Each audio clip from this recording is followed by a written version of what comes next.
Vanessa's brakes screamed metal on nothing as her bike hurtled toward the $300,000 Maserati at 40 miles per hour. Impact. Glass. Then his face. Cold. Beautiful. Deadly. You just crashed into the wrong car. Brandon Chase demanded $175,000. She had nothing. He offered a deal. 30 days working in his penthouse. She'd clear the debt. But her brake lines were cut. Someone staged the crash. Someone inside his organization wanted her close to him. Close enough to kill him. The real enemy doesn't announce itself. It sits at your table. Smiles in your face. Calls you brother. And Vanessa just walked into their trap. Greetings. Wonderful people. Thank you for continuously supporting this journey with us. Let's connect. Comment below with where you're from and what time you're watching this. Your feedback helps us grow together.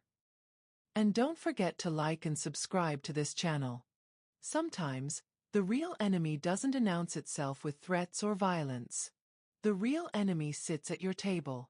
Smiles in your face. Calls you brother. Calls you friend. This is a story about a delivery driver and a mafia boss. Two people who should never have met. But a crash changed everything. What looked like an accident was a trap. What felt like captivity became salvation. And what started as a debt became the greatest love either of them would ever know. But first, they had to survive the betrayal closest to home. Now, let me take you back to where it all began. The moment Vanessa Jordan's world collided with Brandon Chase's, and nothing was ever the same. The brake lever snapped back uselessly in Vanessa Jordan's hand. Nothing. No resistance. No friction. Just the sickening sensation of metal grinding against air as her delivery bike screamed down the rain-slicked hill at 40 miles per hour. Her heart hammered against her ribs as she pumped the lever again. And again. Physics and gravity had formed an alliance against her, and they were winning. No, no, no, no. The prayer ripped from her throat.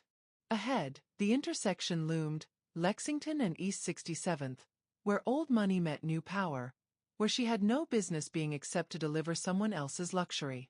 Her bike's worn tires hydroplaned across the wet asphalt. She yanked the handlebars left, aiming for a line of parked cars. Maybe if she sideswiped them, the friction would slow her down enough to. That's when she saw it. A midnight black Maserati Gran Turismo, $300,000 of Italian engineering, pulling out from the curb in front of the Preston Tower. Sleek. Pristine. Impossibly expensive. And directly in her path. Time crystallized. She saw the raindrops suspended in mid-air. Saw her reflection in the Maserati's glossy paint. A terrified black woman in a neon yellow delivery vest, about to destroy her entire life. Saw the driver's profile through tinted windows, sharp jawline, dark hair, a man who'd never known a day of struggle. She closed her eyes. The impact sounded like the world ending. Metal shrieked. Glass exploded into 1,000 diamonds of light. Her body flew forward, the bike's momentum launching her over the handlebars. She hit the Maserati's hood, rolled across it, and slammed into the wet pavement on the other side. Pain radiated through her shoulder, her hip, her skull. Then silence. Just the hiss of rain and the tick-tick-tick of a dying engine. Vanessa lay there, staring up at the gray November sky, wondering if she was dead. Wondering if death would actually be simpler than what came next. A car door opened. Footsteps. Expensive shoes. She could tell by the sound they made against the asphalt, confident and unhurried. Then a face appeared above her. The most beautiful and terrifying face she'd ever seen. Brandon Chase looked down at her with eyes the color of smoke and steel. His suit probably cost more than her yearly rent. His expression was unreadable. Not angry, not concerned, just assessing. Like he was calculating the exact value of the damage she just caused to his world. "Can you move?" His voice was smooth, controlled, with an edge that suggested violence was always an option, just not the first one. Vanessa tried to speak. Her voice came out as a wheeze. My brakes, they." Don't move yet. He crouched beside her, and she caught the scent of expensive cologne and something darker underneath. Gunpowder, maybe, or danger distilled into a fragrance. His hands moved over her with clinical efficiency, checking for breaks, for blood. Does this hurt? Everything hurt. But when he pressed her ribs, her shoulder, her legs, nothing screamed compound fracture. I don't think anything's broken. Lucky. He stood, offered his hand. She stared at it, manicured, strong, wearing a watch that could pay her mother's medical bills for a year. She took it. He pulled her to her feet with surprising gentleness. That's when she saw the Maserati. The entire driver's side was caved in. The hood crumpled like aluminum foil. The windshield a spider web of cracks. Her mangled delivery bike lay underneath it like a crushed insect. And scattered across the wet street. Packages. Soggy cardboard boxes leaking their contents into the gutter. Someone's life, someone's hope, someone's Amazon order. Ruined. Oh God. Vanessa's legs buckled. Oh God, I'm so sorry, How much insurance do you carry? Brandon's tone was still neutral, but she heard the calculation in it. Her mind raced. The minimum. She carried the legal minimum because it was all she could afford. 50,000 property damage. But your car, that's a Maserati Gran Turismo MC Straydale, worth at least 315,000. He tilted his head, something flickering in his eyes. Surprise? Interest? You know cars. I deliver to enough rich people. The words came out sharper than she intended. Fear made her defensive. Look, I'll call my insurance, we'll figure this out, I'll make payments, Your insurance won't cover this. He pulled out his phone, and she noticed the way 3 men in dark suits materialized from nowhere, forming a perimeter around them. Security. Armed, she realized with cold dread. This wasn't just some rich guy. And payments? At your salary? You'd be paying me for the rest of your life. Vanessa's breath shortened. Panic clawed at her throat. My brakes failed, this wasn't my fault. Maybe. Brandon typed something on his phone. Or maybe you were riding an unsafe vehicle. Either way, you're liable. He looked up. What's your name? Vanessa. Vanessa Jordan. Well, Vanessa Jordan. He stepped closer, and she smelled that danger scent again. You owe me $175,000. For the car, for my time, for the inconvenience of my entire afternoon. The number hit her like a second collision. 175,000. That was impossible. That was 4 years of her salary. That was her mother's house. Her sister's college fund. Her entire family's future. I don't have that. Her voice broke. I don't have anything close to that. I can't. Then you'll work it off. Brandon's phone buzzed. He glanced at it, frowned, then looked back at her with an expression she couldn't read. 30 days. You work for me. We'll call it even. Work for you? Doing what? I need a housekeeper. Live in. My penthouse. He gestured to the Preston Tower looming above them. Room, board, salary of $5,000 a month against your debt. In 30 days we're square. Vanessa did the math. 5,000 times 30 was 150,000. Still 25 short, but closer than she'd ever get working 3 delivery apps. But living with a stranger? A clearly dangerous stranger with armed security? What if I refuse? Brandon's smile didn't reach his eyes. Then I file charges for destruction of property, reckless endangerment, and operating an unsafe vehicle. You'll lose more than 30 days, Vanessa. You'll lose years. And your family, he paused, and something passed across his face, almost like recognition. Your family will lose you. How did he know about her family? One of his security men approached, whispered in his ear. Brandon nodded, then turned back to her. So, do we have a deal? Vanessa looked at the wreckage. At the packages scattered in the rain, representing dozens of deliveries she'd never complete, ratings she'd never recover, income she'd just lost. At this man who held her entire future in his expensive, dangerous hands. She thought of her mother, insulin-dependent and uninsured. Of her sister Shayla, whose college acceptance letter had come with no financial aid. Of the eviction notice taped to their apartment door this morning. She was one crash away from losing everything. And now she'd crashed into him. Okay. The word tasted like surrender. 30 days. But I want it in writing. Brandon's expression shifted. Respect, maybe, or amusement. Smart. He gestured to one of his men. Vincent, bring the contract from my office. Standard household employment, 30-day term.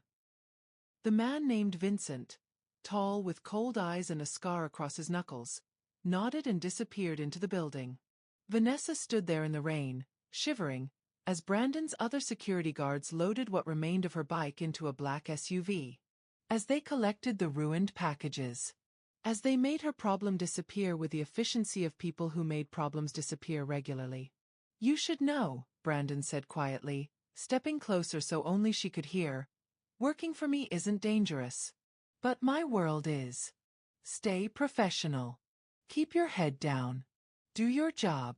And in 30 days, you walk away free. Why are you helping me? The question escaped before she could stop it. For the first time, something human flickered in his eyes. He touched the locket that had fallen from her neck during the crash, now dangling from his fingers. Because someone once told me that mercy is stronger than vengeance. And I'm trying to believe that. He handed her the locket. Their fingers brushed. And in that moment, Vanessa felt the earth shift beneath her feet. Not from the crash, but from something far more dangerous. Recognition. Connection. Fate. Vincent returned with a leather folder. Contract inside. Vanessa read every word. She'd learned that much from her mother. Standard terms. 30 days. Live-in.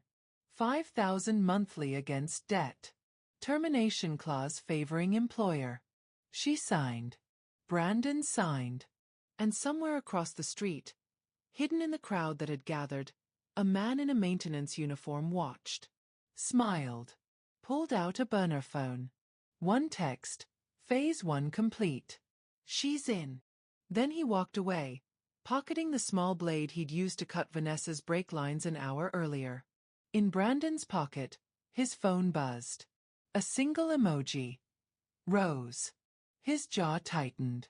The Merinos. They were moving. He looked at Vanessa Jordan, this stranger, this liability, this woman who'd just crashed into his carefully controlled life. What he didn't know, she was about to save it. Vanessa stood in the doorway of what Brandon called the staff quarters, and what she would call a luxury hotel suite in any other universe. Floor-to-ceiling windows overlooked Central Park. The bed was California King, draped in sheets that felt like butter beneath her trembling fingers. The bathroom had heated floors, and a rainfall shower head the size of a dinner plate. She set down her single duffel bag on the pristine white comforter and felt like a stain. Everything smelled expensive. Lavender and cedar and something else she couldn't name. Probably the scent of money itself, distilled and diffused through hidden vents. The water pressure was obscene. The towels were thicker than her winter coat. And there were cameras. Small, discreet, in every corner. Watching. She was in a beautiful cage. Vanessa caught her reflection in the full-length mirror, neon delivery vest over a thrift store hoodie, jeans with a patch on the knee, sneakers held together with super glue. She looked exactly like what she was. A woman who didn't belong here. She peeled off the vest.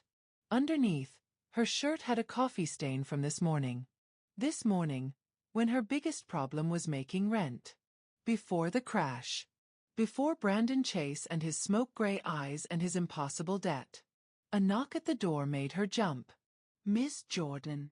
Brandon's voice, muffled through expensive wood. May I come in?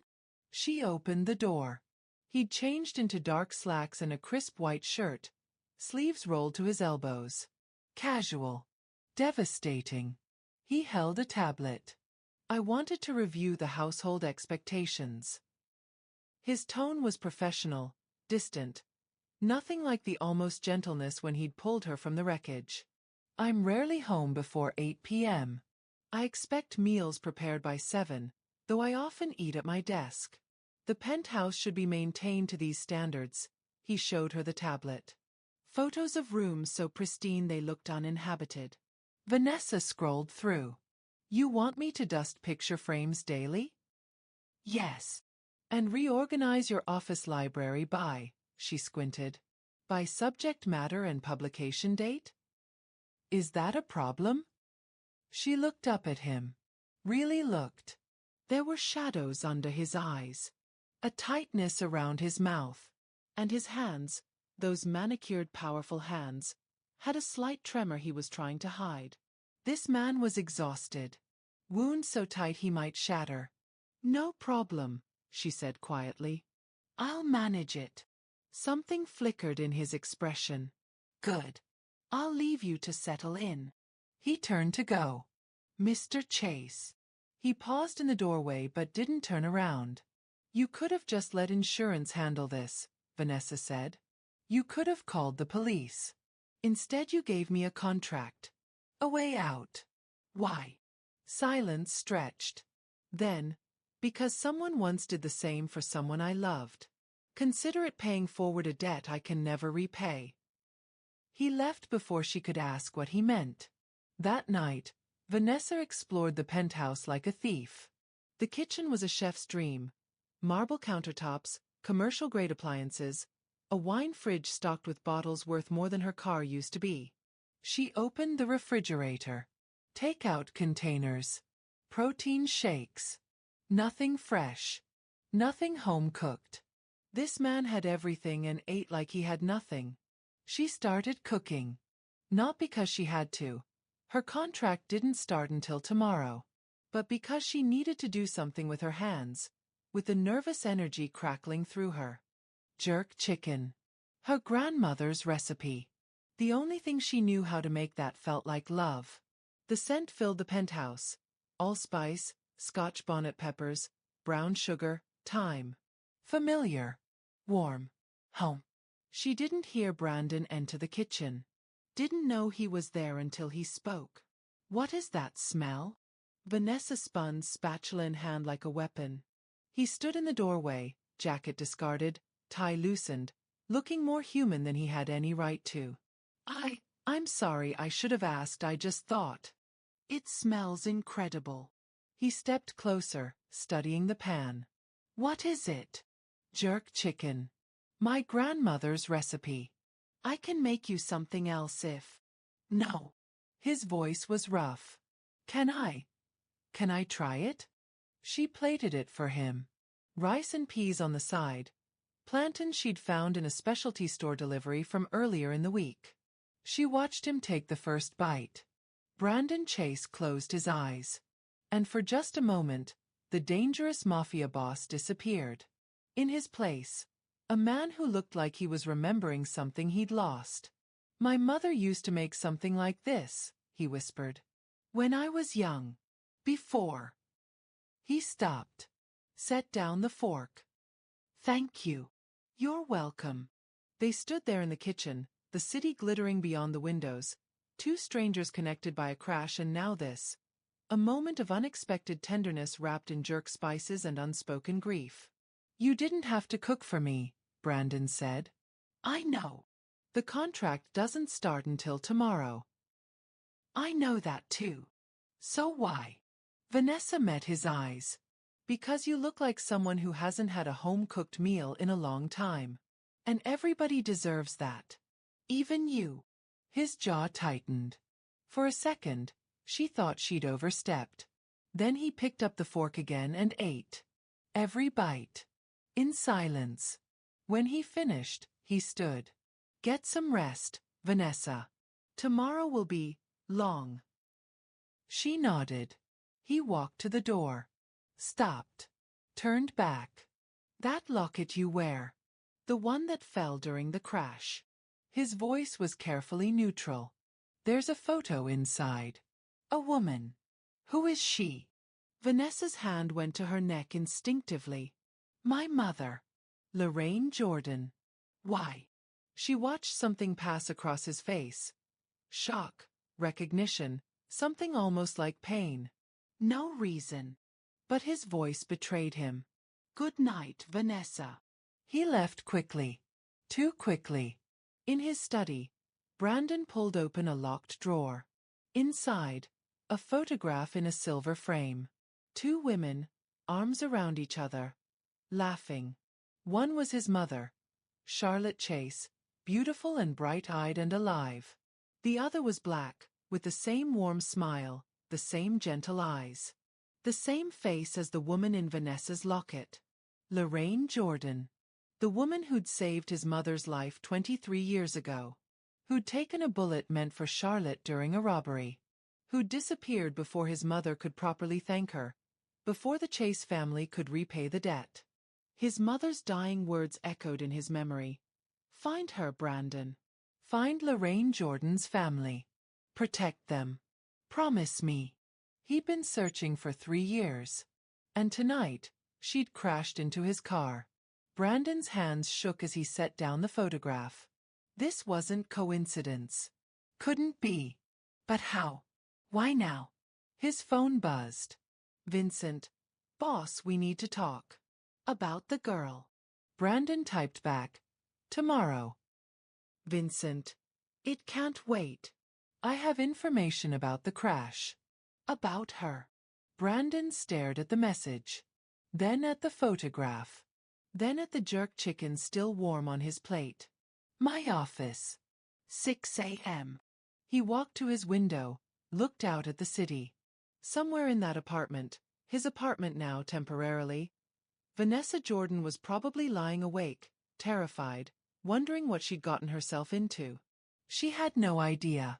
The crash wasn't an accident. He was certain now. Someone had orchestrated this. Put her in his path. But why? To distract him? To threaten him? To give him exactly what his dying mother had begged him to find? And the most dangerous question. Was Vanessa part of the plan, or a pawn like him? Brandon pulled out his phone. Opened the security footage from the crash. Watched it again. And again.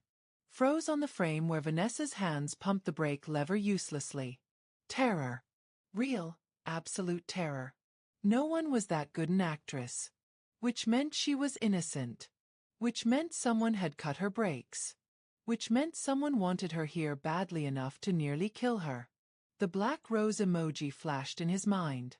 The Merinos. They were moving their pieces. But this? This was too elaborate, too personal. This was Vincent's style. His oldest friend. His brother. His right hand. No. He was being paranoid.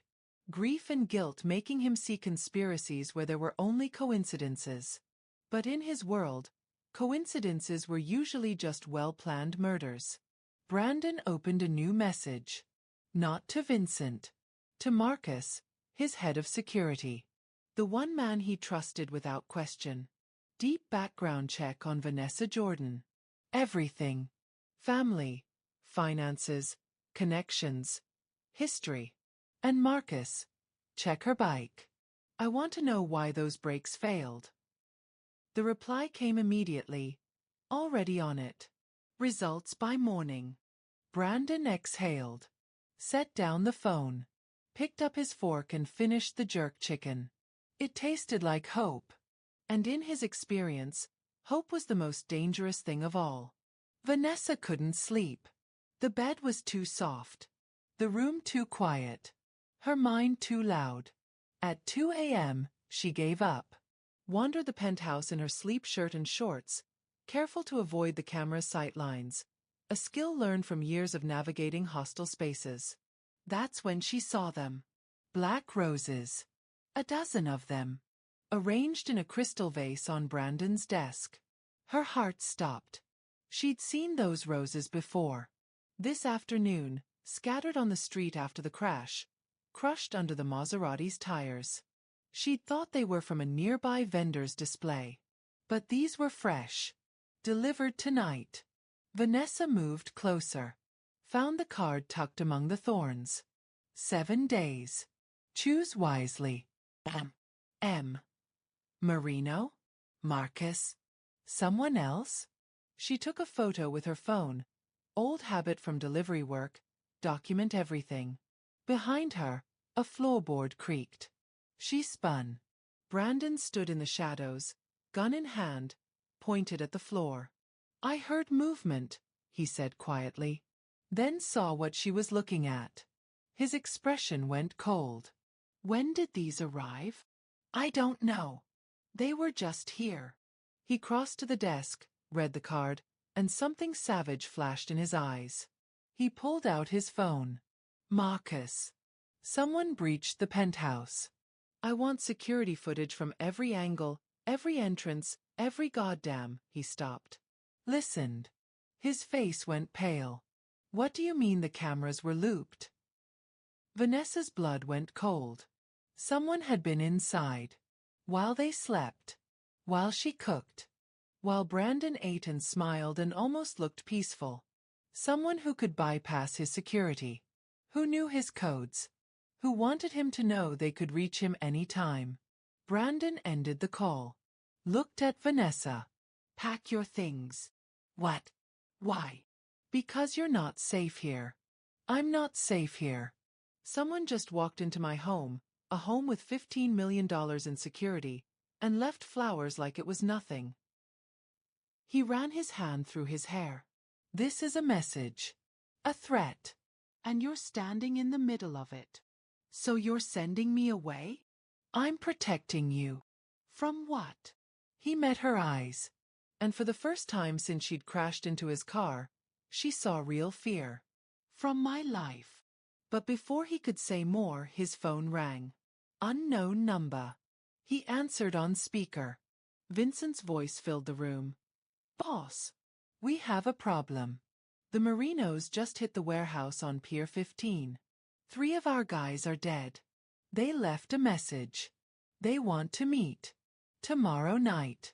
You, alone, or they start killing everyone you care about. Brandon's jaw clenched. I'll be there. Brandon, don't. I said I'll be there. Silence. Then. Understood. I'll arrange it. The line went dead. Vanessa stared at him. You're not actually going. I have to. It's a trap. I know. So why? Brandon looked at the black roses. At the card. At her. Because if I don't, they'll come here next. And you'll be the one paying for my debts. He walked to his safe. Pulled out a thick envelope. Handed it to her. 50,000. Cash. Enough to pay off your family's bills and get you somewhere safe. Take it. Leave tonight. The contract is void. Vanessa opened the envelope. Stared at more money than she'd ever seen. Looked up at this stranger. This dangerous broken man who'd given her a lifeline instead of handcuffs. She closed the envelope. Set it on the desk. No. Vanessa. I'm staying. 30 days. We had a deal. The deal is off. You're in danger. I've been in danger my whole life, Mr. Chase. At least here. I know who I'm afraid of. She stepped closer. Besides, someone has to make sure you don't do something stupid. Like walk into an obvious trap alone. Despite everything, the roses, the threat, the dead men, the war brewing, Brandon almost smiled. You're stubborn. You're suicidal. Fair point. They stood there, inches apart, 2 people who'd known each other less than a day and already felt bound by something neither could name. One condition, Vanessa said. You tell me the truth. About my mother. About that photograph. About why you really kept me here. Brandon's expression shuttered. Tomorrow. After I survive the meeting. I'll tell you everything. Promise. He held out his hand. Promise. She shook it. His grip was warm, strong, and terrified. Now go to bed, he said softly. And Vanessa? Lock your door. Trust no one. Not even me. She went. But she didn't lock the door. And she didn't sleep. Because somewhere in the penthouse, the black roses were wilting. And the clock was ticking down to tomorrow night. 7 days, the card said. What happened on day 8? The morning after. Vanessa woke to the sound of raised voices. She checked her phone. 5:47 a.m. Through the walls, she heard Brandon and another man arguing in his office. She crept closer, ear to the door. Telling you she's not what she seems. Vincent's voice, sharp with urgency. I don't care what your investigation found. She's staying. Brandon, listen to me. Her mother, Lorraine Jordan, she didn't just save Charlotte's life. She was there that night for a reason. She was working security for the Castellano family. This wasn't some random Good Samaritan act. Silence. Vanessa's heart hammered.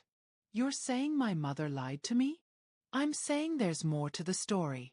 And now the daughter shows up, crashes into your car on the exact anniversary of Charlotte's death? You don't find that suspicious? Vanessa's breath caught. Anniversary? She pulled out her phone. November 14th. She Googled Charlotte Chase death. The article loaded. Socialite Charlotte Chase killed in apparent robbery. November 14th, 2003. 23 years ago today. The crash wasn't random. Couldn't be. She backed away from the door, mind racing. Her mother had never mentioned working security. Never mentioned the Castellanos, a name Vanessa recognized from news reports about organized crime. Never mentioned any of this. Either Vincent was lying, or her mother had been lying for 23 years. Vanessa grabbed her phone. Called her mother. It rang once. Twice. Voicemail. Mama, it's me. I need you to call me back. Right now. I need to know the truth about Charlotte Chase. About what really happened that night. Please. She ended the call. Her hands shook. Behind her, Brandon's office door opened. Vanessa. His voice was cold. Distant. We need to talk. She followed him into the office. Vincent sat in a leather chair, watching her with calculating eyes. He was handsome in a cruel way. Sharp features, expensive suit, the kind of man who smiled while breaking your fingers. Sit, Brandon said. She sat. Lifted her chin. I heard what he said. About my mother. Then you know why I have questions. I don't know anything about the Castellanos. My mother worked 3 jobs my whole life. Cleaning, catering, home care. Never security. Never. She stopped. Remembered something. Wait. She did have a gun. Years ago. She got rid of it when I was 10. Said she didn't need it anymore. Vincent leaned forward. What kind of gun? I don't know. I was a kid. It was black. She kept it in a shoebox in her closet. Did she ever mention Charlotte Chase? No. Never. I didn't even know they knew each other until yesterday when I saw that photograph. Brandon studied her face. She held his gaze, willing him to see the truth. My mother doesn't lie to me, Vanessa said. If there's more to the story, I'll find out. But I'm not some plant. I'm not working for anyone. I'm just a delivery driver who had shitty brakes and worse luck. About those brakes, Vincent said. He slid a folder across the desk. Marcus examined your bike. The hydraulic line was cut. Cleanly. With a blade. The room tilted. Vanessa opened the folder. Photos of her bike. Close-ups of the brake line. The edges too smooth to be wear and tear. Someone had tried to kill her. Or tried to make her crash into Brandon. Who? She whispered. That's what we're trying to figure out. Brandon's voice had softened slightly. Vincent thinks you're involved. I think you're a target. Either way, you're in danger. So what do I do? Vincent answered. You leave. Take the money. Disappear. Let us handle this. And if I don't? Then you stay under constant surveillance. No privacy. No freedom. No contact with your family until we figure out who's playing this game. Vanessa looked at Brandon. Is that what you want? His jaw tightened. What I want is irrelevant. This is about keeping you alive. That's not an answer. The silence stretched. Vincent's phone buzzed. He glanced at it, frowned. I need to take this. He left the office. The moment the door closed, Brandon exhaled, ran his hands through his hair. I don't know what to believe anymore. Every instinct says to trust you. But my instincts have been wrong before. People I've trusted have. He stopped. Have what? Have died. Because I didn't see the threat until it was too late. Vanessa stood, walked to his desk, placed her hands flat on the mahogany surface. Look at me. He did. I am not your enemy. I don't know who cut my brakes. I don't know why my mother never told me about yours. But I know this. I'm good at noticing things other people miss. And if someone's playing games with us, I can help you figure out who. How? Let me do what I do best. Observe. Pay attention. Be invisible. She gestured to herself. Nobody ever looks twice at the help. That's my advantage. Brandon's expression shifted. You want to spy for me. I want to survive. And I want to know who nearly killed me. Those goals align with yours. He considered this. If I agree, and that's a big if, you follow my rules. You go nowhere alone. You report everything suspicious. And you stay away from Vincent. Why Vincent? Because he's the only person besides me who knew I've been searching for Lorraine Jordan's family. If someone wanted to orchestrate this meeting, he's the logical leak. Vanessa's eyes widened. You think Vincent set this up? I think coincidences in my world are usually conspiracies. And right now, everyone's a suspect. Brandon's phone rang. Marcus. He answered on speaker. Boss. We have a problem. The shipment from Baltimore. 2 million in merchandise. It never arrived. The truck's GPS went dead in Jersey. No contact with the driver. Brandon's face went stone. When? 4 hours ago. Right after Vincent scheduled the route change. Vanessa watched Brandon's hands curl into fists. What route change? Vincent said you approved moving the pickup time up by 6 hours. Said you wanted it to arrive before the Marino meeting tonight. I approved nothing. Silence on the line. Then, boss, if Vincent's not on this line, sweep the office. Check for bugs. I want a full audit of every decision Vincent's made in the last month. And Marcus?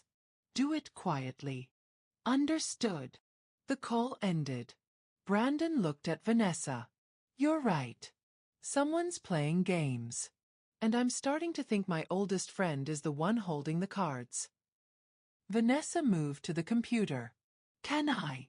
Brandon nodded. She pulled up the security system. Something she'd learned from watching Brandon enter the codes. Her memory for numbers was perfect. Always had been. She scrolled through footage from the last week. Then froze. There. She pointed. 3 days ago. 2:17 a.m. Someone enters the building through the service entrance. Uses a key card. See the number? That's a management-level card. Only 3 people have those. Me, Vincent, and Marcus. Right. Watch. She fast-forwarded. The figure, face obscured, went straight to the garage. To her bike. 15 minutes later, emerged. Left. Brandon leaned closer. Can you zoom in on the hands? She did. On the figure's left wrist, a watch. Expensive. Gold. With a distinctive engraved pattern. Brandon went pale. That's the watch I gave Vincent. 5 years ago. You're sure? I had it custom made. There's only one in the world. Vanessa pulled up another angle. Caught a reflection in a car window. Partial face. She enhanced it. The software was better than anything she'd used, and slowly, the image clarified. Vincent Corelli. Clear as day. He cut my brakes, Vanessa whispered. Your best friend tried to kill me. Brandon stood abruptly. Turned away. She saw his shoulders shake. Rage or grief, she couldn't tell. Why? His voice cracked. Why would he do this? Vanessa thought through it. You said you've been searching for my mother's family. That you promised your mother you'd protect us. Vincent knew this. Yes. He helped me search. So he knows finding us would make you want to walk away from this life. Your mother's dying wish. Don't become your father. If you found us, you'd have the excuse you needed to go legitimate. Brandon turned back. Understanding dawned. He doesn't want me to leave. If I leave, the organization falls apart. Or he has to run it alone, without the Chase name backing him.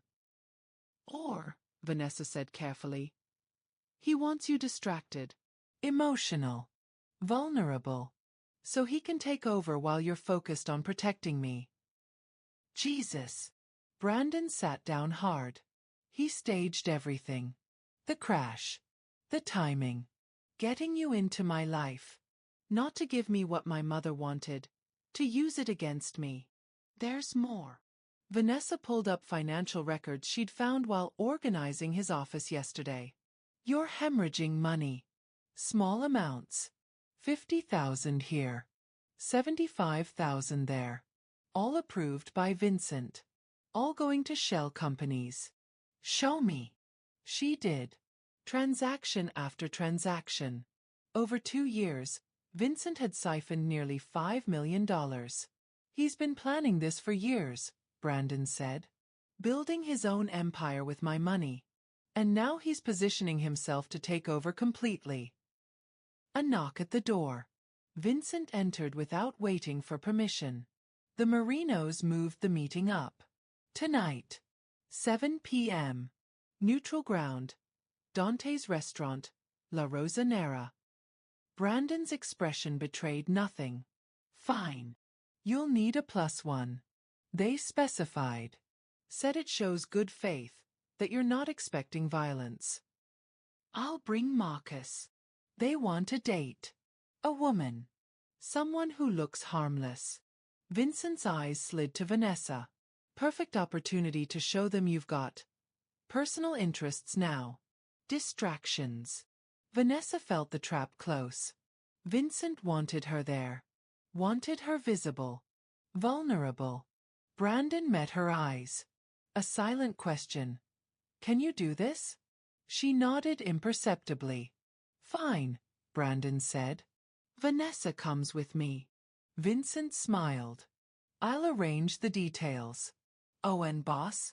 Wear the bulletproof vest. Just in case. He left. The moment the door closed, Vanessa spoke. He's setting you up. I know. So why agree? Because I need to see how deep this goes. And because... He stopped. Pulled something from his desk drawer. The burner phone she'd found in the laundry room yesterday. I found this in Vincent's gym bag an hour ago. While he was in the shower. Vanessa took it. Scrolled through messages. Her blood ran cold. Phase 2 complete.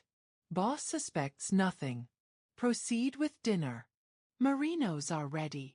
After tonight, he'll be too broken to lead. Then the empire is ours. And the girl? Dispose of her after she serves her purpose. Make it look like Marino retaliation. Vanessa looked up. He's going to kill me. Not if I kill him first. Brandon. I'm done playing defense. His eyes were dark, dangerous. He wants to use you as bait? Fine. We'll be bait. But when the trap springs, we'll be the ones holding the trigger. Vanessa's phone finally rang. Her mother. Mama. Baby, I got your message. What's going on? Why are you asking about Charlotte Chase? Because I'm living in her son's penthouse. Because someone cut my brakes and made me crash into him. Because I need to know the truth about that night. Silence. Heavy. Damning. Mama. Please. Her mother's voice was small, broken. I was 23. Working security for the Castellano family. Just to pay the bills. I swear I didn't know what they really did. Charlotte was at a fundraiser. There was a hit. Someone wanted her dead because of her husband's business. I saw the shooter. Got in the way. Took the bullet. Why didn't you ever tell me? Because the Castellanos made me disappear after that. Gave me money to start over, leave New York, never speak of it again. I thought I was protecting you.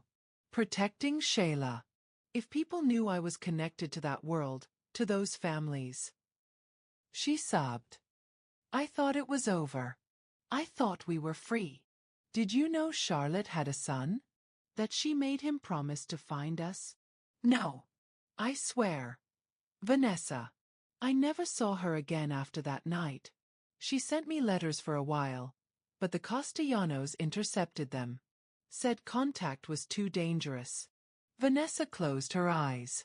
Someone knows, Mama. Someone knows everything. And they're using it against us. Who? I don't know yet. But I will. She paused. Mama, I need you and Shayla out of the city. Today. Go to Aunt Ruth's in Baltimore. Don't tell anyone where you're going. Not even me. Just go. Baby, you're scaring me. Good. Be scared. Be safe. I love you. She hung up before her mother could argue. Brandon had been listening. Your mother's not lying. How do you know? Because my mother's letters, the ones the Castellanos supposedly intercepted? I found them in my father's safe after he died. He's the one who kept them from Lorraine. He didn't want my mother having contact with anyone from the criminal world. The irony is almost funny. Why would your father do that? Because he was a hypocrite. And a monster. And everything I've sworn never to become. Brandon stood. We should get ready. The dinner's in 3 hours. Vanessa showered. Put on the dress Brandon's stylist delivered. Black. Elegant. Expensive. It fit perfectly. Made her look like someone who belonged in his world. She barely recognized herself. When she emerged, Brandon was waiting in a tuxedo. He looked like danger wrapped in silk. You look. He stopped. Started again. You look beautiful. You look terrified. I am. Of the Marinos? Of getting you killed. She stepped closer. I'm not your responsibility. Yes, you are. From the moment you crashed into my car, you became my responsibility. My mother's dying wish. I won't fail her again. You didn't fail her the first time. I wasn't there when she died. I was 18, at college, drunk at a party while she was bleeding out in an alley. I'll never forgive myself for that. Vanessa reached up, touched his face. Then let's make sure we both survive tonight. For her. For my mother. For everyone who fought to give us this chance. He caught her hand. Held it against his cheek. I don't know if I can do this. Walk into that room. Smile at the people who killed her. Pretend Vincent isn't a traitor. Pretend I'm not. He stopped. Pretend you're not what? Pretend I'm not falling for you. The words hung in the air. Impossible. True. Brandon. I know. I know it's insane. I know it's been 2 days. I know you probably think I'm manipulating you. But I've spent 3 years searching for your family, holding this photograph, imagining what it would be like to fulfill my mother's last wish. And now you're here, and you're nothing like I imagined. You're stronger, smarter, braver. His voice dropped. And I'm terrified of what that means. Vanessa should pull away. Should remind him about the contract, the debt, the power imbalance. Instead, she said, I'm terrified too. They stood there, inches apart, two people who shouldn't exist in the same world. His phone buzzed. Vincent. Car's ready. Time to go. Brandon took Vanessa's hand. Stay close to me tonight. Trust no one. Not even me if it comes down to it. Promise. Only if you promise the same. Deal. They walked to the elevator. Descended toward the waiting car. Toward Vincent's trap. Toward the Marinos' game. Neither knew that across the city, in a warehouse on Pier 47, Dante Marino was opening a bottle of wine. Poisoned wine. Meant for Brandon's glass. And in the kitchen, the chef who'd laced it, a man on Vincent's payroll, was texting. Phase 3 ready. Target will be incapacitated by 8 p.m. Move in at 8:30. The pieces were moving. The trap was set. And Vanessa Jordan, delivery driver with an eye for details, was about to become the only thing standing between Brandon Chase and a carefully orchestrated murder. The restaurant was a cathedral of old-world menace disguised as elegance. Vaulted ceilings, Venetian chandeliers, walls lined with oil paintings of Italian countryside. Each one probably worth more than Vanessa's entire neighborhood. But beneath the beauty, she felt the violence. Saw it in the way the waiters moved. Too alert, too aware. In the bulges under their jackets. In the way every table's occupants watched Brandon enter like wolves assessing a wounded deer. Vincent had arrived first, standing near the bar with a glass of bourbon. He smiled when he saw them. Boss. Ms. Jordan. You both look perfect. The word felt like a threat. Dante Marino rose from a corner table, arms spread in welcome. He was 60, silver-haired, with a kind of face that looked grandfatherly until you saw his eyes. Flat, dead, shark-like. Brandon Chase. Finally, we meet properly. His accent was thick, authentic Italian. And you brought a beautiful companion. How trusting of you. Brandon's hand found the small of Vanessa's back. Protective, possessive. Dante. Shall we skip the pleasantries? Americans. Always rushing. Dante gestured to the seats. Please. Sit. Eat. We have much to discuss. They sat. Vanessa catalogued everything with the precision that had made her a perfect delivery driver. 6 armed men positioned throughout the restaurant, exits blocked, kitchen door slightly ajar, someone watching from inside. The table was set for 4, but only 3 chairs occupied. We're waiting for someone? Brandon asked. Patience. Dante snapped his fingers. A waiter appeared with wine. Began pouring. Vanessa watched the bottle. Something was wrong. The seal had been broken before they arrived. She could see the disturbed wax. The label's orientation was off, like it had been removed and reapplied. And the color, when it hit the glass, was deeper than the Barolo listed on the label. Richer. Almost syrupy. Her delivery training kicked in. She'd carried thousands of wine bottles. Knew them by weight, by color, by the way light hit the liquid. This was wrong. The waiter poured Brandon's glass first. Then Dante's. Then Vincent's, who joined them at the table. Then hers. A toast, Dante said, raising his glass. To old debts. And new arrangements. Brandon lifted his glass. Vanessa's hand shot out, knocking it from his grip. The crystal shattered. Wine spread across the white tablecloth like blood. Silence. Every gun in the room trained on her. What the hell? Brandon started. The wine's been tampered with. Vanessa's voice was steady despite her hammering heart. She pointed to Brandon's glass. Look at the sediment. Barolo doesn't settle like that. And the color's wrong. Too dark. Someone added something. Dante's face remained impassive, but his eyes flickered to the kitchen door. Just once. That's all Vanessa needed. Brandon, don't drink it. Vincent laughed. Too loud, too forced. She's paranoid. It's just wine. Then you drink it, Vanessa said, shoving Vincent's glass toward him. Vincent's smile froze. I don't need to prove. Drink it. The standoff stretched.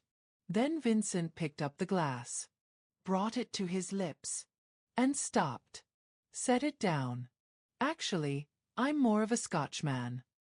Dante sighed, gestured. Two of his men grabbed the chef from the kitchen, a thin man with terrified eyes. Dante spoke in rapid Italian. The chef responded, pleading. Dante pulled a gun. Shot him. Once. Center mass. The body crumpled. Vanessa's ears rang. She'd never seen someone die before. Never watched life leave a body that fast. Dante wiped his gun with a napkin. My apologies. It seems my employee took an unauthorized payment to enhance the wine. Vincent, you wouldn't know anything about that, would you? Vincent's face was stone. Of course not. Dante's smile was cold. How fortunate that Ms. Jordan noticed. Tell me, dear, how does a delivery driver know so much about wine? I pay attention. Vanessa met his eyes. Refused to look at the body. I notice things other people miss. Like how you just looked at Vincent when I accused him. Like you already knew. Dante's eyebrows rose. Clever girl. Brandon's hand found Vanessa's under the table. Squeezed. Warning or thanks, she couldn't tell. Perhaps, Dante continued, we should discuss business in a more transparent environment. No wine. No games. Just truth. I'd like that, Brandon said. His voice was ice. Dante pulled out a yellowed document. Set it on the table, carefully avoiding the spilled wine. Your father signed this 23 years ago. A blood oath. In exchange for the Marino family's muscle during the Castellano War, he promised us expansion rights into his territory. He won the war. Never paid the debt. Brandon studied the document. Vanessa read over his shoulder. The signature was definitely Randall Chase's. She'd seen it on the household files. But there was something else. A clause at the bottom, in smaller print. She pointed. What's that? Dante smiled. The escape clause. If the Chase heir dissolves the family business entirely, the debt is void. No blood, no territory, no claim. So I walk away and you get nothing. Precisely. Which is why we're motivated to ensure you don't walk away. Or. Dante leaned back. We find another way to collect. Through people you care about. His eyes slid to Vanessa. Brandon's jaw clenched. She's not part of this. Everyone you touch becomes part of this. That's the curse of our world. Dante sipped his water, carefully tested by his own man first. But I'm not unreasonable. I have a counteroffer. I'm listening. Give us Vincent. The table went silent. Vincent's face drained of color. What? You've been playing both sides, boy. Stealing from Chase. Making deals with us. Thinking you could position yourself to inherit everything. Dante's smile was poison. Did you really think we wouldn't notice? That we'd honor our arrangement with a traitor? Vincent stood. His chair scraped. Brandon, you can't seriously. Sit down. Brandon's voice was quiet. Deadly. Vincent sat. Dante continued. Vincent Corelli has stolen $7 million from you over 3 years. He's sold your routes to our people. Orchestrated this meeting. Poisoned this wine. Yes, on my orders, but with his eager cooperation. He's been trying to weaken you so he can take over. And we let him think we'd back him. Why? Brandon asked. Because we wanted to see what you'd do. If you were your father, paranoid, violent, stupid, you'd have killed Vincent the moment you suspected. But you didn't. You investigated. You brought the girl to notice what you couldn't see. You played it smart. Dante gestured to the document. Your father was a thug with a famous name. You're something more dangerous. You're intelligent. So what's the offer? Give us Vincent. He pays your father's debt with his blood. You walk away clean. Dissolve the empire or keep it. We don't care. The oath is satisfied either way. Vanessa felt Brandon's hand tighten on hers. This was it. The choice. Vincent's life for his freedom. Vincent's eyes were wide, desperate. Brandon. Brother. 15 years. We've been through everything together. You're going to believe them over me. I believe the security footage, Brandon said quietly. I believe the financial records. I believe you cut Vanessa's brakes and orchestrated this entire thing. I was trying to protect you. The Marinos would have killed you if you'd gone soft, if you'd walked away for some. He gestured at Vanessa. Some random woman. I was keeping you strong. You were keeping yourself powerful. Vincent stood again. This time, Brandon didn't stop him. Fine. Fine. You want to choose her over 15 years of brotherhood? Do it. But when the next threat comes, when the next family tries to take what's yours, she won't save you. Her noticing some wine color won't stop a bullet. You need me. You've always needed me. Brandon stood too. Faced Vincent. No. I needed to believe someone was loyal.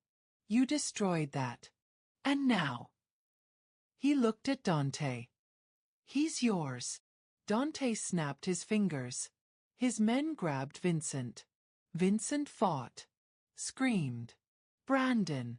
Brandon. After everything. After I saved your life in the Bronx after you betrayed me for 3 years. Brandon finished. Goodbye, Vincent. They dragged him out. The restaurant door closed. Silence. Dante raised his water glass. A wise choice. The oath is satisfied. You're free, Brandon Chase. Free to become whatever you choose. In the car, Marcus driving, Brandon and Vanessa in the back. Neither spoke for 10 minutes. Then Vanessa broke. You just sentenced him to death. Yes. Your best friend. My betrayer. Does it get easier? Choosing who lives and dies. Brandon looked at her. His eyes were hollow. No. It gets harder. Because every choice carves away another piece of your soul. Until one day you look in the mirror and don't recognize yourself. Is that why your mother wanted you to walk away? She knew this life would kill me. If not physically, then spiritually. He touched the window. The city blurred past. She was right.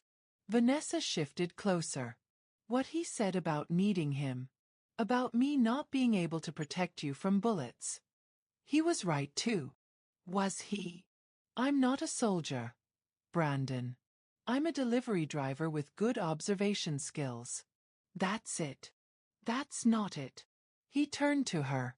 You saw what trained killers missed. You saved my life tonight. Not with a gun. With attention. With giving a damn enough to notice. Anyone would've. No. They wouldn't. Vincent was sitting right there. Dante's own men were serving the wine. None of them noticed because none of them were actually paying attention. They were playing roles. Acting parts. He reached out, tucked a strand of hair behind her ear. You were present. Real. That's rarer than you think in my world. His fingers lingered on her cheek. She should pull away. Should remind him about power dynamics, about the contract still binding them. Instead, she leaned into his touch. I'm scared, she whispered. Of me. Of this. Of caring about you when I know how it ends. People in your world don't get happy endings. Maybe I'm not in that world anymore. His thumb traced her jawline. Dante gave me an out. The oath is satisfied. I can dissolve everything. Walk away. Start over. And will you? I don't know. The Empire employs 300 people. Protects a dozen neighborhoods from worse predators. If I walk away, what fills that vacuum? Vincent would have filled it with worse. True. But there are others. The Castellanos. The Russians. The Triads. Nature abhors a vacuum, especially in my world. Marcus's voice from the front. Boss, we're being followed. Black SUV. 2 cars back. Brandon's hand dropped to his gun. Since when? Since we left the restaurant. Dante's men. No. The plates are registered to a shell company. Same one that, Marcus checked his phone. Same one Vincent used for the stolen shipments. Vanessa's blood went cold. Vincent set up a backup plan. Of course he did. Brandon pulled her close. Marcus, lose them. Can't. They're boxing us in. 2 more SUVs just appeared. Front and rear. They were trapped. The SUVs forced them to a stop in an industrial area. Empty warehouses. No witnesses. Brandon checked his gun. Vanessa, when I tell you, you run. Don't look back. Don't wait for me. Just run. I'm not leaving you. This isn't a debate. You're right. It's not. She pulled out her phone. Because I already called the FBI. He stared. What? When we were at the restaurant. When Dante was talking. I activated the emergency line the agent gave me. What agent? The one who approached me 3 days after the crash. Special Agent Morrison. He told me if I ever felt unsafe, I could call. That the FBI has been building a case against the Marinos for years. Brandon's face went white. Vanessa. What did you tell him? Nothing. I swear. I told him to leave me alone. But I kept his number. And tonight, I activated it. They've been listening to everything. Jesus Christ. Brandon ran his hands through his hair. Do you know what you've done? The FBI doesn't distinguish between families. If they come for the Marinos, they come for everyone. Including me. I know. That's why you need to walk away. Nah. Tonight. Dissolve everything. Go legitimate before they build their case. It's not that simple. A megaphone crackled. Brandon Chase. Exit the vehicle. Hands visible. Not the FBI. Vincent's voice. Through the window they saw him. Flanked by a dozen armed men. He'd escaped the Marinos somehow. Or they'd let him go. Or this was all part of a larger plan. Last chance, brother. Vincent called. Send the girl out. You and I settle this like men. Or everyone dies. Including Marcus. Brandon looked at Marcus in the rearview mirror. Marcus nodded. Ready to die if necessary.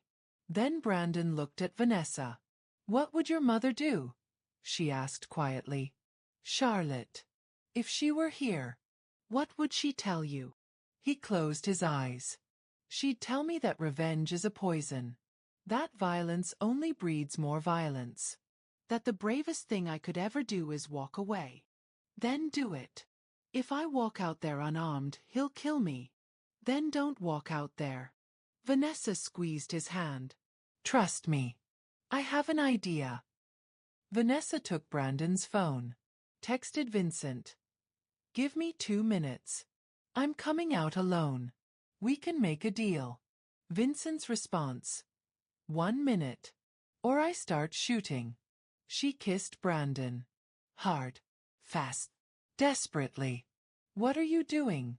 He demanded. Saving you. She opened the car door. Vanessa no. But she was already out. Hands raised. Walking toward Vincent. The men trained their guns on her. She kept walking. Vincent Corelli, she called. You wanted to use me as bait. Well, here I am. Let's talk. Vincent smiled, gestured for her to come closer. You've got guts, I'll give you that. She stopped 10 feet away. You staged the crash to force Brandon to find me. To distract him with his mother's dying wish. To make him emotional. Vulnerable. Very good. But you made one mistake. What's that? You assumed I'd be weak. That I'd be a liability. That Brandon would choose me over everything else. She stepped closer. But I'm not weak. And he doesn't have to choose. Because I already chose for both of us. Behind her, in the car, Brandon's phone buzzed. An alert from the FBI monitoring app Vanessa had activated. Units inbound. 3 minutes. Vincent's phone buzzed with the same alert. His smile faded. What did you do? I made sure that whether you kill us or not, you lose. The FBI has been listening for the last hour. They have everything. Your confession about the shipments. Dante's confession about the blood oath and the poisoning. Your conspiracy with the Merinos. All of it. You're bluffing. Sirens. Distant.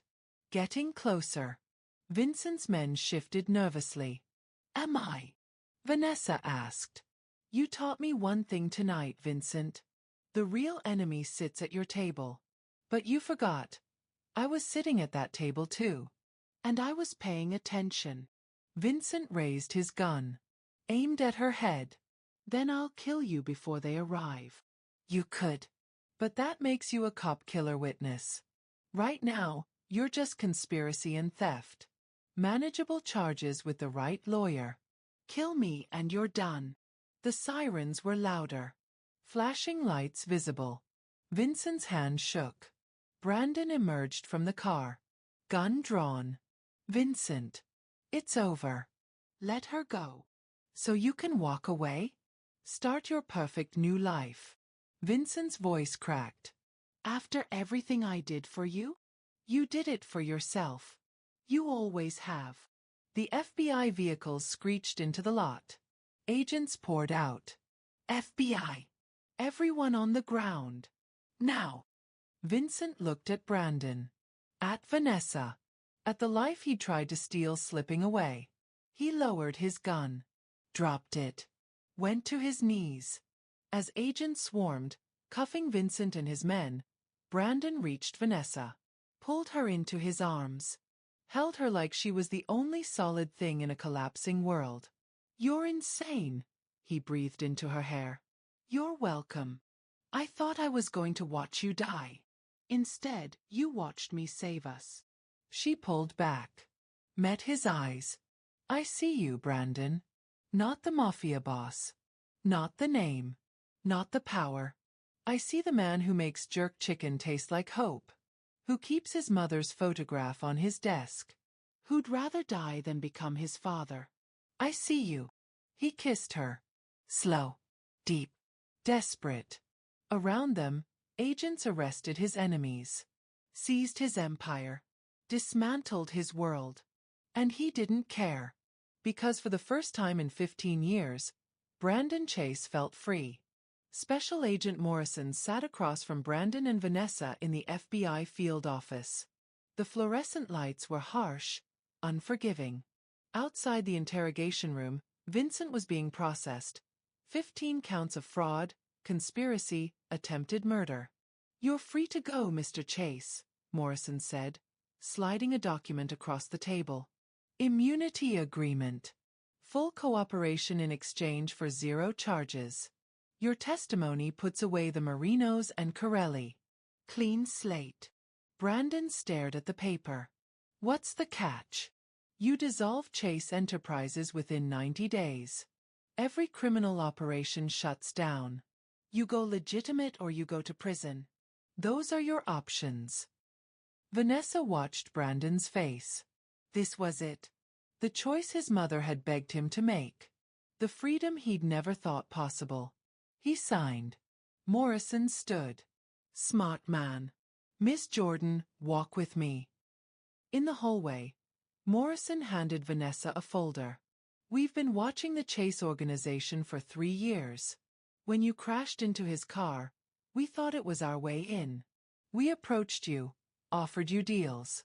You refused. Why? Because I saw who he really was. Not a criminal.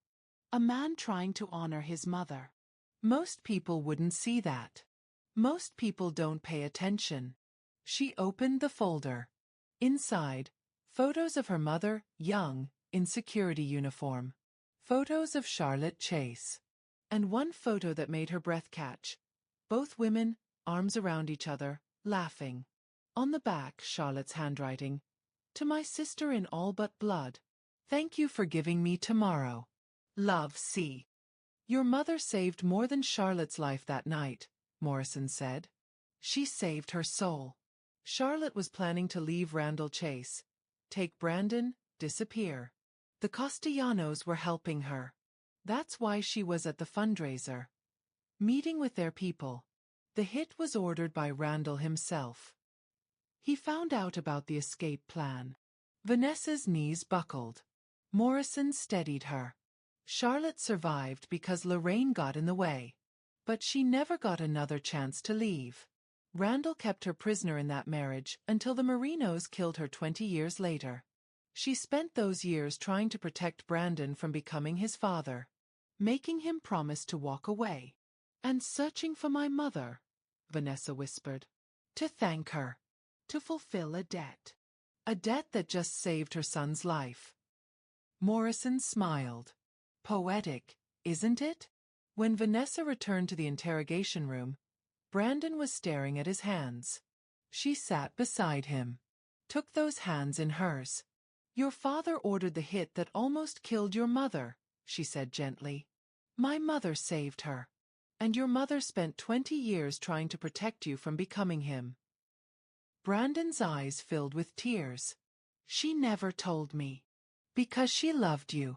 Because she wanted you to choose goodness on your own, not out of hatred for your father.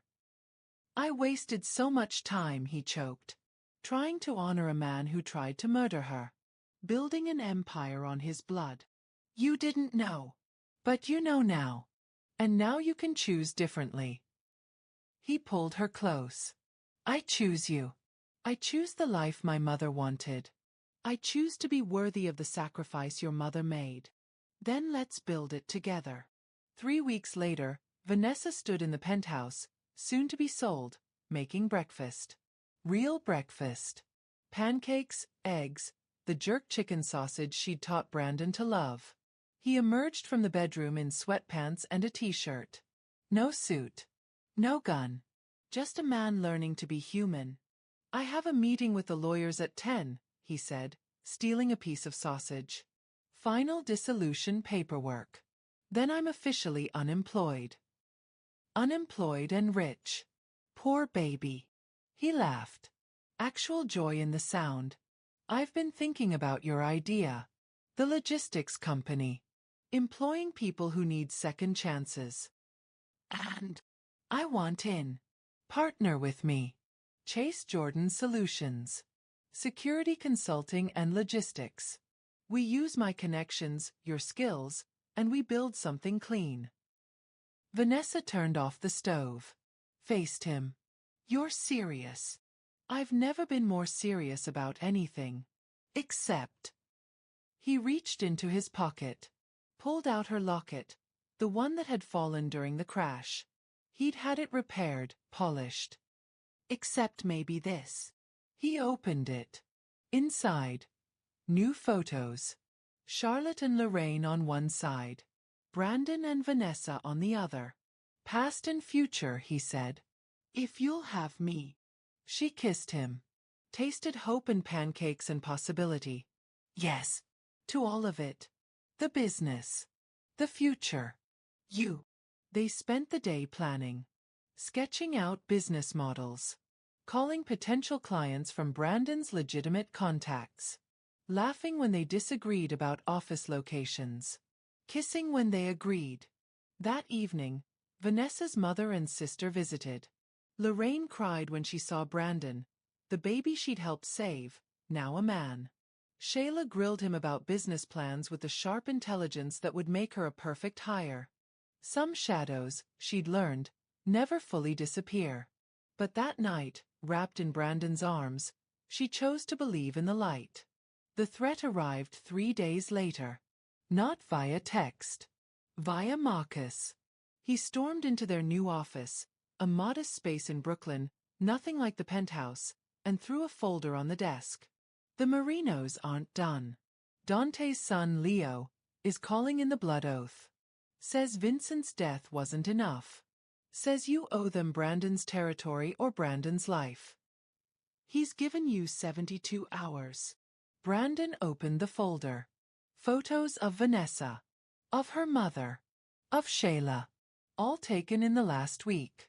He's threatening my family, Vanessa said, voice steady despite her terror. He's saying if Brandon doesn't give them what they want, everyone he loves pays the price. Brandon stood. Paced. I dissolved everything. There's no territory left to give. That's the point, Marcus said. They don't want territory. They want blood. Your father's betrayal. Your mother's escape attempt. Vincent's testimony putting Dante away for life. They want revenge. And they'll take it from anyone you care about. Vanessa watched Brandon spiral. Saw the trapped animal in his eyes. He'd walk into death to protect her. She knew this with certainty. So she made her choice first. No, she said. We're not running. We're not negotiating. We're ending this. How? Brandon demanded. The same way I ended Vincent. We expose them. Everything. We've been documenting the Marino operations for the FBI for 3 weeks. We have their routes, their contacts, their money trails. We give it all to Morrison. Tonight. And we don't wait for them to strike. We strike first. If we do that, we paint permanent targets on our backs. The targets are already there. But this way, the Marinos go to prison before they can pull the trigger. Brandon looked at Marcus. Can we protect Vanessa's family? Safe house. Federal protection. Until the arrests go down. And us. You'll be the most vulnerable you've ever been. The 12 hours between filing evidence and arrests, every Marino soldier will be hunting you. Brandon pulled Vanessa aside. You don't have to do this. Take your family. Disappear. I have resources. New identities. Money. You can be free. Without you. I'll handle the Marinos. Alone. No. She gripped his arms. Your mother spent 20 years trying to teach you that you don't have to face darkness alone. My mother took a bullet to prove that strangers become family. I'm not walking away. We end this together or not at all. He searched her face. Found only certainty. Together, he agreed. They worked through the night. Compiling evidence. Coordinating with Morrison. Securing Vanessa's family in a federal safe house. At dawn they filed everything. The clock started ticking. 11 hours later, the Marinos came. Not to the office. To the one place Brandon had thought was safe. The community center his mother had loved. The one Vanessa now ran programs from. 50 people inside. Kids doing homework. Mothers in ESL classes. Shayla teaching computer skills, refusing to go to the safe house without her sister. Leo Marino stood outside with 20 armed men.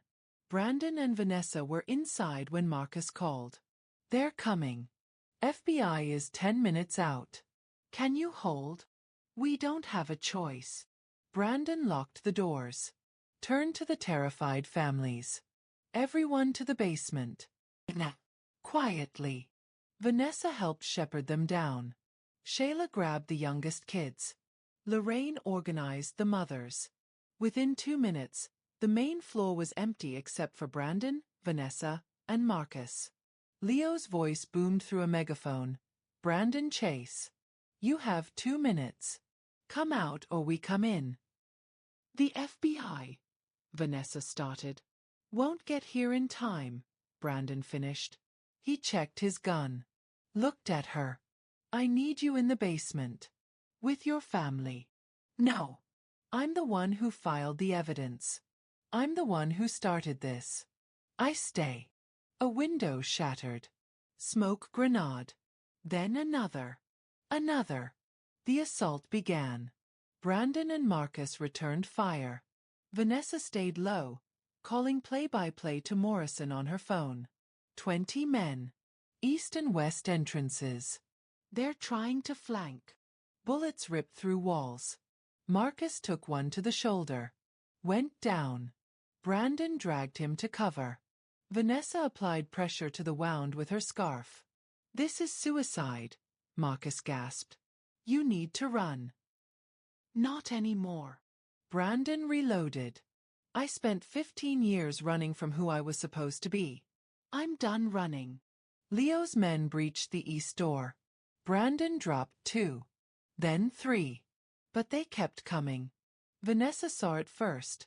Leo himself entering through the west. Gun raised. Aimed at Brandon's back. She didn't think. Just moved. Threw herself between them. The bullet hit her shoulder. The same shoulder her mother's scar marked.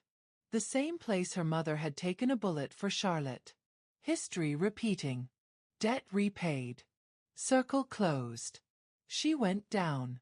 Brandon's roar was primal. He turned. Fired. Leo dropped. Then sirens. FBI vehicles screeching up. Agents flooding in. The firefight ended in seconds. Brandon crawled to Vanessa. Her blood soaked his hands. No, no, no, stay with me, stay. I'm okay, she gasped. It's just my shoulder. I'm okay. Paramedics swarmed. As they loaded her onto a stretcher, she grabbed Brandon's hand. Did we win? He looked around. Leo Marino in custody. His men surrendering. The families emerging from the basement. Shaken but safe. We won, he whispered. It's over. She smiled. Your mother would be proud. He broke. Tears finally came. I didn't become my father. No. You became something better. Because someone finally saw you. The ambulance doors closed. 6 months later. Vanessa walked through the doors of Chase Jordan Solutions. No longer a modest Brooklyn office but a renovated brownstone in Fort Greene. First floor. Security consulting. Second floor. Her logistics company, now employing 75 people. Third floor. The Charlotte Chase and Lorraine Jordan Community Center. Brandon was in a meeting with corporate clients. Fortune 500 companies who needed ethical security.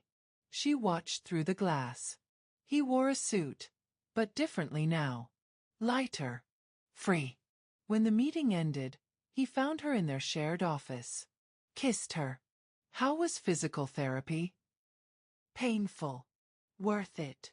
She rotated her shoulder. The scar was a badge now. I got the final clearance. I'm officially healed. Just in time. He pulled out a small box. She laughed. Brandon Chase, if that's. He opened it. A key. To the community center's garden. I planted something for you. For us. Come see. In the garden, built on the roof, overlooking the neighborhood, white roses bloomed where black ones used to threaten. And in the center, a memorial bench. The plaque read, Charlotte Chase and Lorraine Jordan. They taught us that the bravest thing isn't fighting. It's choosing love over violence, truth over loyalty, and redemption over revenge. Vanessa cried. Brandon held her. I have something too, she said. She handed him both lockets, his mother's and hers. Inside each, the 4 of them. Past and future. Mothers and children. Sacrifice and hope. I thought we could keep one. Give one to my mother. Perfect. They sat on the bench. Watched the sunset paint the city gold. Sometimes, Vanessa said, I think about that day. The crash. The brakes failing. How terrified I was. And now I think it was the universe forcing us together. Two people who needed each other. Two debts that needed paying. Two cycles that needed breaking. Brandon pulled her closer. Do you ever regret it? Staying when you could have run?